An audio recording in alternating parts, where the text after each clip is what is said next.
नमस्कार। छोटे भाई की छोटी बातों में फिर से आपका स्वागत है। आज का शीर्षक है अजीब दास्तां प्रेम की। अच्छा, देखिए, प्रेम की कहानियाँ किसको पसंद नहीं है, चाहे उपन्यास हो चाहे फिल्म हो, सबको पसंद है। रोमांटिक होता है तो अच्छा लगता है।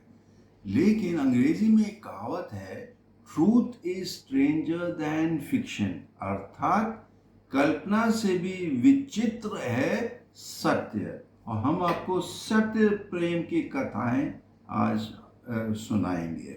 अवसर था कौमी एकता दिवस, जो गांधी शांति प्रतिष्ठान द्वारा हाल में आयोजित किया गया है। इसमें हमने तमाम लोगों को जो अंतर जाति या अंतर धर्म विवाह किए थे, या इसको प्रेम विवाह भी कहते हैं, उनको हमने सम्मानित किया। इसमें से 14 अंतर जाति के थे और 15 अंतर धर्म के थे। आइए इनकी झलक देखिए। इस अवसर पर जो विशिष्ट अतिथि थे, मुख्य अतिथि तो वही लोग थे जो युगल थे, तो विशिष्ट अतिथि जो थे वरिष्ठ अधिवक्ता सईद नकवी, और उन्होंने हम लोगों को बताया कि ऐसे युगलों को कितनी कैसे कष्ट होता है, परेशानियां होती है, उनको जोखिम उठाना पड़ता है। आइए उन्हीं के शब्दों में हम सुनते हैं। और उसके बाद अगर स्पेशल मैरिज एक्ट में उनकी मैरिज कराना है तो सबसे पहले वो ये कहते हैं कि कोशिश ये कीजिए कि नोटिस न जाए, घरों को पता न चले किसी को, ये ना होने पाए, वो ना होने पाए। और उसके बाद घेराबंदी होती है, फिर वहाँ पे भी लोग आते हैं, प्रेशर करते हैं, प्रेशराइज करने की कोशिश करते हैं। बहुत मुश्किल काम होता है। और कभी कभी ये होता है कि भाई तुम यहाँ से ना करो, जाओ दूसरे शहर चले जाओ, दूसरे सूबे चले जाओ, वहाँ जाके करो। हालांकि ये अक्सर राय ये देना पड़ती है कि तुम हेबियस कॉर्पस जाके दाखिल कर दो हाई कोर्ट में, तो ये कह दो कि क्या नाम ज़बरदस्ती कैद कर रखा है, हेबियस कॉर्पस से एक ऑर्डर लिया हो, हाई कोर्ट से एक ऑर्डर लिया हो। लेकिन बहुत से घर वाले इतने अच्छे विचार के और इतने प्रोग्रेसिव होते हैं कि वो पूरा सपोर्ट करते हैं, वो पूरी हिमायत करते हैं, वो उसको वेलकम करते हैं। लेकिन जिन घरों में नहीं है ऐसा, उनके यहाँ बहुत दिक्कत होती है। तो आप सबका वेलकम है। और हम समझते ये हैं कि लव जिहाद तो बोगस और बहुत ही बेहुदा लफ्ज़ है। ये लव जिहाद नहीं होता, ये लव जो है वो खुद में अपने में एक जिहाद होता है। ये इस तरह की शादी करना भी होता है, लेकिन इसको जिहाद आप जिस अंदाज से कह रहे हैं और जिस तरह इसको कॉमनलाइज करना चाहते। उसके बाद जानी मानी कवित्री वीना सिंह ने अपने ही अनोखे अंदाज में बताया कि किस तरह आज का जो माहौल है और गर्मा हुआ है, लड़ाई युद्ध बदला का माहौल है, लेकिन इन सब पर सत्य और प्रेम की जीत है।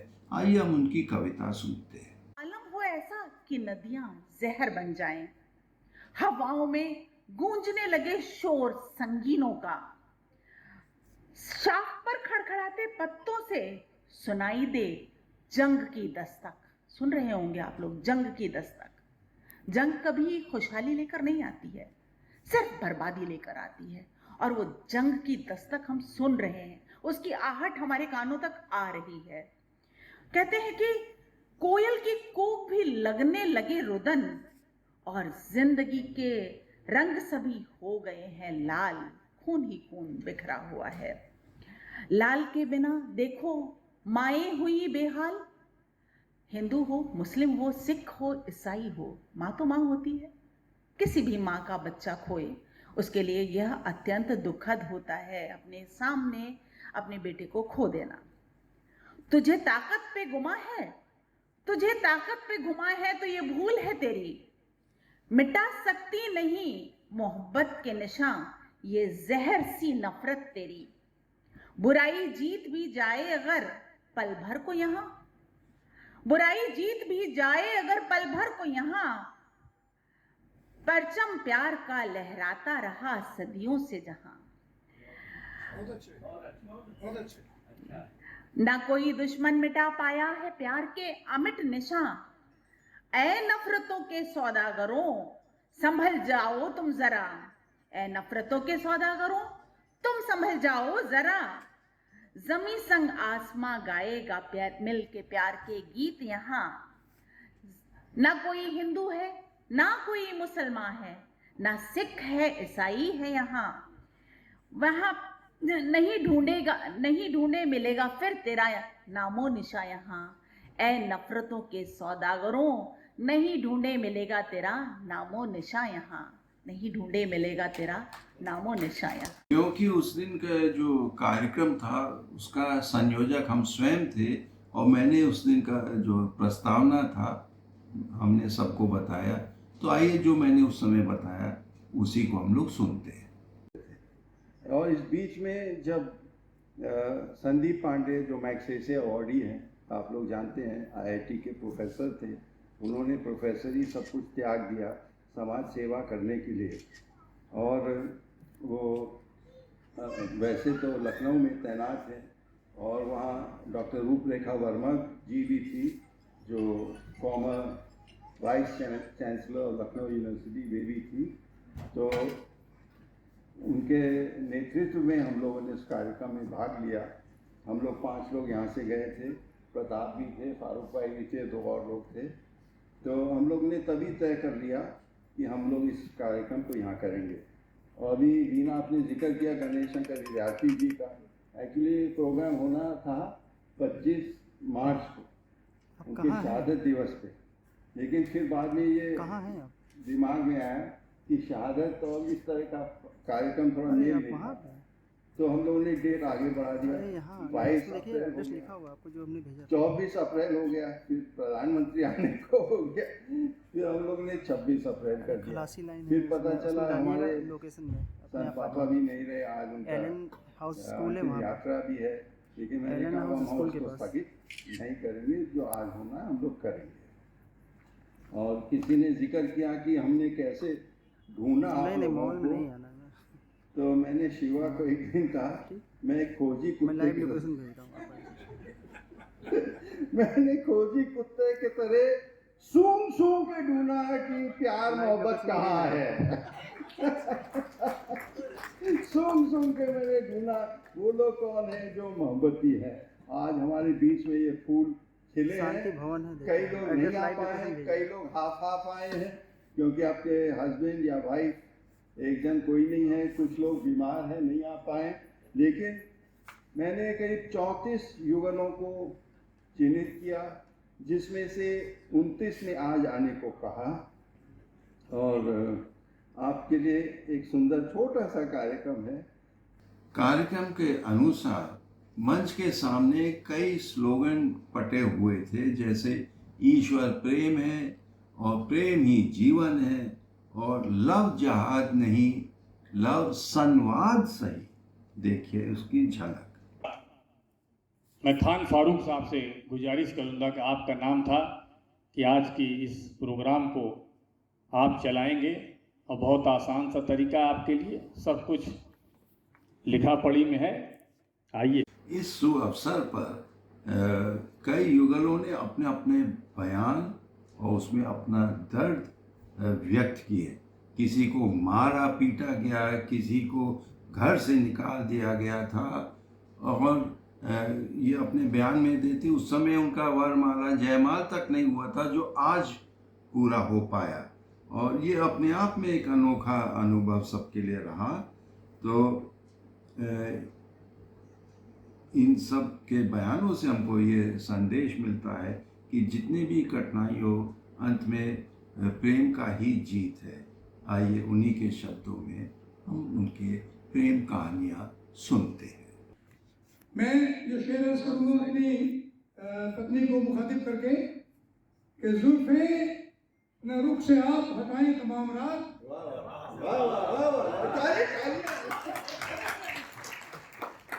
जुल्फे न रुख से आप हटाएं तमाम रात, खुद तो हंसे पर हमको रुलाएं तमाम रात। जुल्फे न रुख से आप हटाएं तमाम रात, खुद तो हंसे पर हमको रुलाएं तमाम रात। और ऐसी बड़ी है इश्क में दीवानगी तेरी कि लिख लिख के तेरा नाम मिटाए तमाम रात। जवाबी भी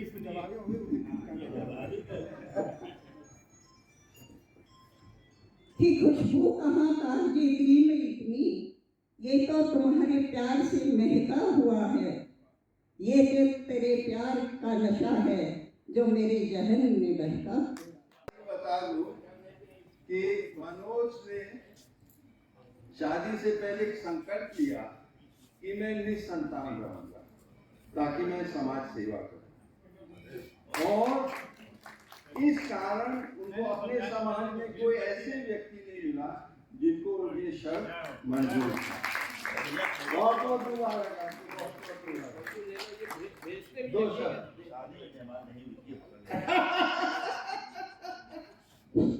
अब हम लोग ने जो भाग के की थी शादी, तो एक दिन पहले हमारी पिटाई हो चुकी थी।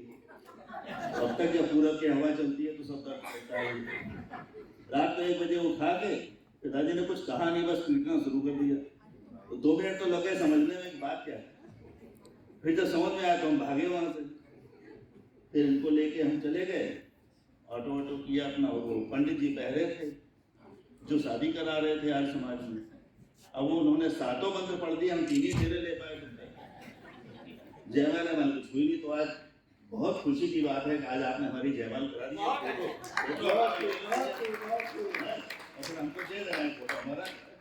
आज आपने वो काम कर दिया जो हम लोग 32 साल पहले नहीं कर पाए थे। बहुत पहले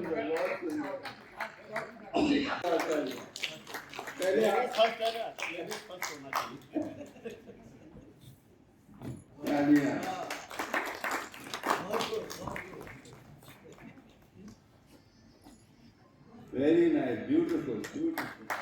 आपका मोहब्बत प्रेम और बढ़ता जाए। देखा तुझे तो तेरे तलबगार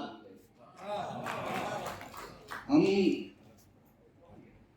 ये आशा खालिद हो गई है। पहले इनका नाम था आशा वर्मा। ये हिंदू परिवार से, मैं मुस्लिम परिवार से, हमारे 6 साले। और वो वर्मा कौन से, छतरी वाले वर्मा। बड़ा अजीब सा मसला था। प्रेम का बल भी है।